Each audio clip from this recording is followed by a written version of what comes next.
Welcome to Penrose Learning, where we make understanding easy. You start by making sure you have admin rights.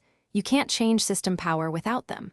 Once done, open Power Options on Windows or Energy Saver on Mac. You'll need the actual settings pane.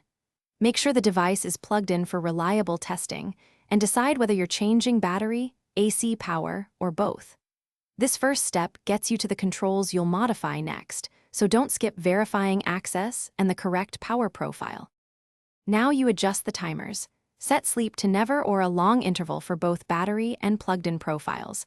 This stops the system from sleeping unexpectedly.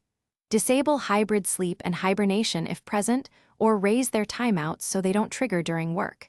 Make sure display sleep is handled independently. Set it to never for presentations or a long delay for long-running tasks.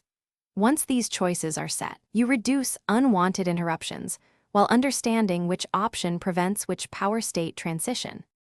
Finally, tweak device level settings.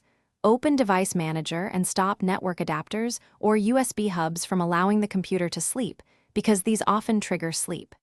If you prefer precision, use PowerCug on Windows or PMSet on Mac to create persistent no-sleep profiles.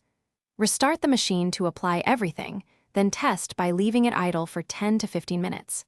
If it still sleeps, check scheduled tasks and third-party power apps. Disable them temporarily to isolate the cause. Thanks for watching. If this was helpful, leave a like and consider subscribing. See you next time.